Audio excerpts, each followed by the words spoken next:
ಸ್ಕೂಲ್ನಲ್ಲಿ ನಮ್ಮ ಇಷ್ಟೊಂದು ಹಾಡು ಹೇಳ್ಕೊಟ್ಟಿದ್ರಲ್ಲ, ಜ್ಞಾಪಕ ಇದೆಯಾ? ಕೇಳಿದ್ದು ಸುಳ್ಳಾಗಬಹುದು,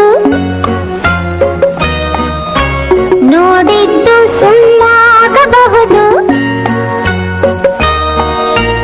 ಕೇಳಿದ್ದು ಸುಳ್ಳಾಗಬಹುದು, ನೋಡಿದ್ದು ಸುಳ್ಳಾಗಬಹುದು. ನಿಧಾನಿಸಿ ಯೋಚಿಸಿದಾಗ ನಿಜವು ತಿಳಿಯುವುದು, ನಿಧಾನಿಸಿ ಯೋಚಿಸಿದಾಗ ನಿಜವು ತಿಳಿಯುವುದು.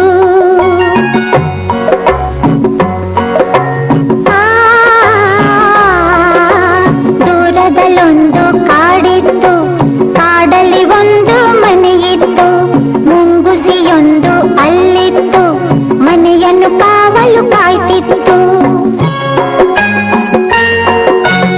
ಆ ಮನೆಯೊಡತಿ ಗಂಗಮ್ಮ, ತೊಟ್ಟಿಲವಳ ಕಂದಮ್ಮ, ಮುಂಗುಸಿಯಲ್ಲದೆ ಬೇರೇನು ಮಗುವಿನ ಆಟಕ್ಕೆ ಇಲ್ಲಮ್ಮ.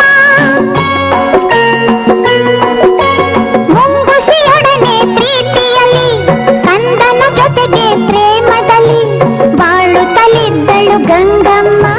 ಮುಂದೇನಾಯಿತು ಕೇಳಮ್ಮ. ಮನೆಯಲ್ಲಿ ನೀರು ಮುಗಿದಿರಲು, ಹೊಳೆಯಡೆಗೆ ಹೊರಟಿರಲು, ಕಂದನ ಇನ್ನು ಮಲಗಿರಲು ಮುಂಗುಸಿಯನ್ನು ಕೂಗಿದಳು. ಮನೆಯಲ್ಲಿ ಬೇರೆ ಯಾರಿಲ್ಲ, ಮಗುವಿಗೆ ಯಾರೂ ಜೊತೆಯಿಲ್ಲ, ತೊಟ್ಟಿಲ ಬಳಿಯೇ ಕಾವಲಿರು, ಹೊರಗಡೆ ಎಲ್ಲೂ ಹೋಗದಿರು. ಗಂಗೆಯು ಹೊಳೆಗೆ ಹೊರಟಾಗ ಬೇಲಿಯಲ್ಲಿದ್ದ ಕರಿನಾಗ ಸರಸರ ಹರಿಯಿತು ರಭಸದಲ್ಲಿ, ಮನೆಯನ್ನು ಸೇರಿತು ನಿಮಿಷದಲ್ಲಿ. ಮುಗಿಸಿ ನೋಡಿತು ಹಾವನ್ನು, ತೊಟ್ಟಿಲ ಬಳಿಗೆ ಬರುವುದನ್ನು. ಮೇಲೆ ಬಿದ್ದಿತು ವೇಗದಲ್ಲಿ, ಕಾಳಗ ನಡೆಯಿತು ರೋಷದಲ್ಲಿ.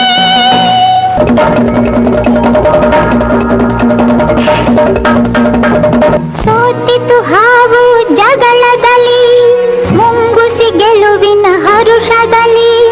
ಹಾವಿನ ಪ್ರಾಣವ ಹೀರಿತ್ತು, ಬಾಯಲ್ಲಿ ರಕ್ತವು ಚಿನ್ನುಗಿತ್ತು. ಗಂಗೆಯು ನೀರನ್ನು ತರುತ್ತಿರಲು, ಕೈ ಬಳೆನಾದವು ಕೇಳಿಸಲು, ಮುಂಗುಸಿ ಬಾಗಿಲ ಬಳಿ ಬರಲು, ಬಾಯಲ್ಲಿ ರಕ್ತದ ಕಲೆ ಇರಲು. ಬೆಚ್ಚುತ್ತ ಗಂಗೆಯು ನೋಡಿದಳು, ಮಗುವನ್ನು ಕೊಂದಿದೆ ಇದು ಎಂದು. ಮುಂಗುಸಿಯನ್ನು ಚಚ್ಚಿದಳು, ಅಳುತ್ತಾ ಒಳಗೆ ಓಡಿದಳು.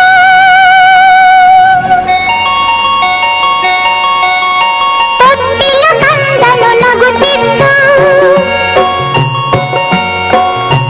ನೆಲದಲ್ಲಿ ಹಾವು ಸತ್ತಿತ್ತು. ದುಡುಕಿದ ಬುದ್ಧಿಗೆ ಬಲಿಯಾಗಿ ಮುಂಗುಸಿ ಕಥೆಯೂ ಮುಗಿದಿತ್ತು. ಹೇಳಿದ್ದು ಸುಳ್ಳಾಗಬಹುದು, ನೋಡಿದ್ದು ಸುಳ್ಳಾಗಬಹುದು, ಕೇಳಿದ್ದು ಸುಳ್ಳಾಗಬಹುದು, ನೋಡಿದ್ದು ಸುಳ್ಳಾಗಬಹುದು. ನಿಧಾನಿಸಿ ಯೋಚಿಸಿದಾಗ ನಿಜವು ತಿಳಿಯುವುದು, ನಿಧಾನಿಸಿ ಯೋಚಿಸಿದಾಗ ನಿಜವು ತಿಳಿಯುವುದು.